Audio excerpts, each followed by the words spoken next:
पूर्णिया और कटिहार के इलाके में हैं। कल उनकी एक बड़ी सभा भी है और इस तरह से सभी विधायक भी जगह जगह पर संपूर्ण बिहार में आज के कार्यक्रम में शामिल हैं।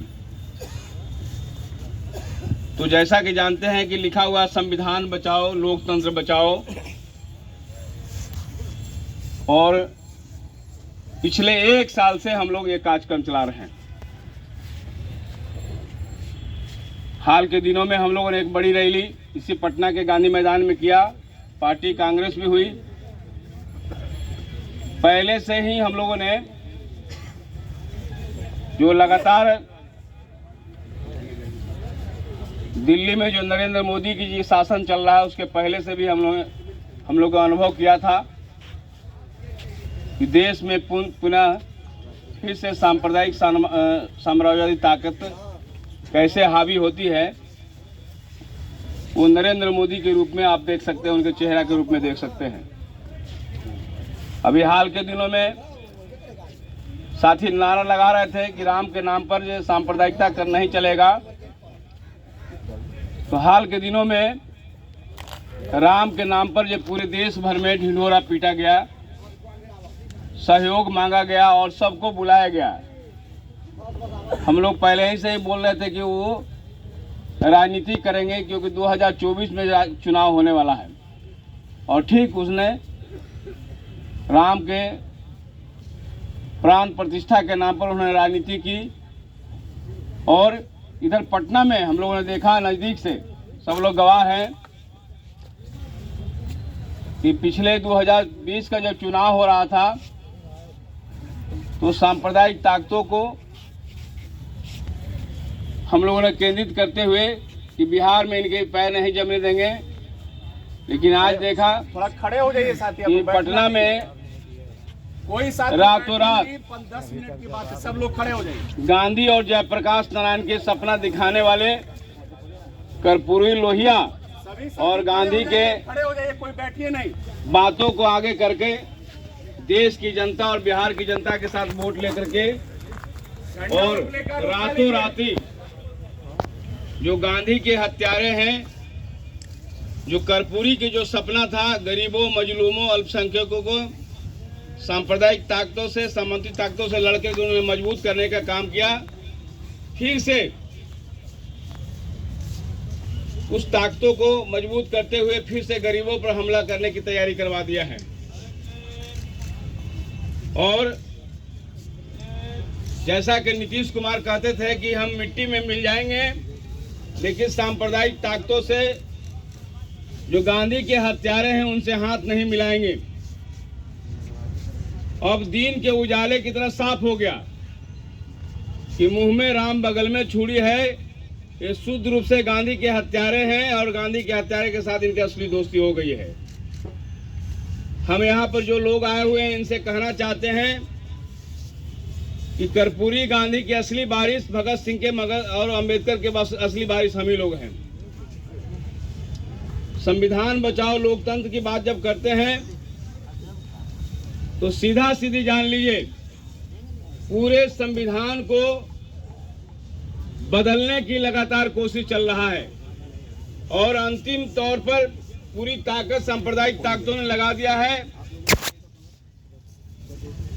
कल सत्ता जो परिवर्तन हुई है एक दिन के अंदर वाली बात नहीं है, बल्कि महाराष्ट्र, बंगाल और बिहार एक मजबूत किला के रूप में था, जिसके उनको लग रहा था कि 2024 वाला तिकड़ी फिर नहीं लगा पाएंगे, और लगातार कोशिश किया।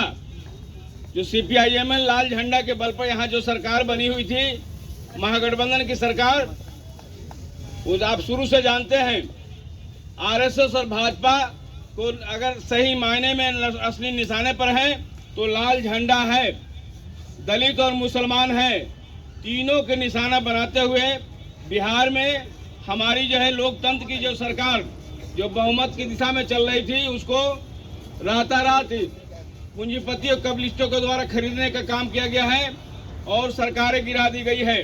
नई सरकार बना करके पहली बिहार की वह सरकार है। देश के सब लोग जानते हैं कि एक थोक भाव से हमारे दबाव के बाद, महागठबंधन और लाल झंडा के दबाव के बाद पहली बार बिहार के इसी पटना के गांधी मैदान में 1,20,000 लोगों को नौकरी मिली। दूसरे चरण में 96,000, और जितने भी ठेका मानदे पर काम करने वाले हो, या आंगनबाड़ी रसोईया आशा कर्मी हो, या ठेका मानदे पर काम करने, या पटना में लगातार बुलडोजर चल रहा था और रोकने का काम अगर कर रही थी, वो भाकपा माले कर दी, महागठबंधन की ताकत से कर रही थी। और आज के अखबारों में देख सकते हैं, सत्ता गई और आज के अखबारों में लिखा गया कि फुटपाथी दुकानदार जल्दी खाली कर दें, नहीं तो बुलडोजर से उनको ढा दिया जाएगा। चेतावनी भी मिल गई। पालीगंज में हम देख रहे हैं कि रातों रात सत्ता बदल गई और वहां के डीएसपी ने वहां पर जो 6 लोगों को कुचल दिया गया है, जो ट्रक ने कुचला है, और वहां पर उसके खिलाफ प्रतिकार करने लगे, तो वहां पर बेरहमी से डीएसपी ने पूरे लोगों को जमकर लाठी से पीटने का काम किया। ये कार्रवाई चल रहा है। आने वाले दिनों में और भी इससे भी भयंकर चीजें होंगी। यहाँ पर जो विरोध कर रहे हैं, हो सकता है कि रातों रात सब लोग गिरफ्तार कर दिया, जेल के शिकंजे में भेज दिया जाए। तो साथियों, हमें डरना नहीं है, बल्कि और मजबूती के साथ सांप्रदायिक ताकतों के खिलाफ लड़नी है, सामंती ताकतों के खिलाफ लोहा लेना है। हमको फिर से एक नई तैयारी के साथ हमको इस पटना के गांधी मैदान में हमको बड़ी हुजूम के साथ जुटना है और 2024 में संकल्प लेना है। जो हमने कारवा चलाया है, एक एक गाँव में, एक एक टोला में कोई ऐसा टोला नहीं छूटे जहाँ पर अपनी बात नहीं ले जाने। हमने नौकरी के बात किया, नौकरी के शुरुआत किया, और साथ साथ देश के अंदर में हम लोगों ने कहा था कि भेड़ बकरी की गिनती होती है, जानवर की गिनती हो, आदमी की और जाति की गिनती क्यों नहीं होगा। तो हमारे दबाव में, महागठबंधन और माले के दबाव में वो गिनती शुरू हुई। गिनती के बाद एक नया चीज उभर कर आया है। जितनी विषमता है, 6,000 से भी कम लोग जिंदा रहते हैं एक महीना में।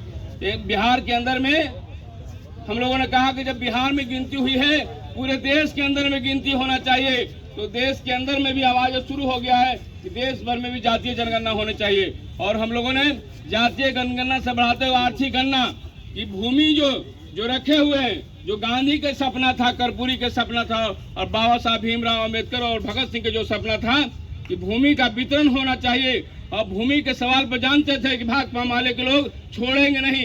पूरे बिहार के अंदर में जहां पर सबसे पहले जमींदारी उन्मूलन हुआ और भूमि के सीलिंग बनाने का काम हुई, बिहार पिछड़ा हुआ है। हम लोग लगातार भाकपा माले के लोग जमीन से लेकर के बिहार विधानसभा के अंदर में और संसद के अंदर में भी आवाज उठाने का काम कर रहे हैं। ये कैसी जो है आजादी है, कैसा लोकतंत्र है, जहाँ पर खाए के बिना जो है बहुत सारा लोग मर रहे। हम लोगों ने सर्वे किया, सर्वे करने पर जो चीजें पता लगी कि एक ही घर है, एक ही कोठरी में है, जिसमें सास ससुर से लेकर बेटी दामाद तक भी रहते हैं, बल्कि बकरी भी है, तो बकरी भी उसमें उसी घर में रहने का काम करता है। इतनी बड़ी विषमता के रूप में सामने है। तो अब सरकार पर जब दबाव बढ़ाए, तो सरकार ने दबाव बढ़ाई कि प्रत्येक गरीबों को 2-2 लाख रुपया जीवन यापन करने के देंगे, ये घोषणा हुआ। और इस घोषणा को रोकने के लिए सरकारें आगे बढ़ेगी। 15 से सुन रहे हैं कि विधानसभा के सत्र खुलेगा और हम लोगों की जोरदार आवाज होगी कि 2-2 लाख रुपया तमाम गरीबों को दिया जाए। जो 6,000 से रुपया कम कमाते हैं उनको देना होगा, और नहीं देंगे तो एनडीए की सरकार नहीं चलेगी। हम जान देंगे, लेकिन सरकार को आगे नहीं चलने देंगे। इन्हीं बातों के साथ मैं अपनी बात समाप्त करता हूँ। तमाम साथियों को सलाम। गांधी जी अमर रहे। सांप्रदायिक दल नहीं चलेगा।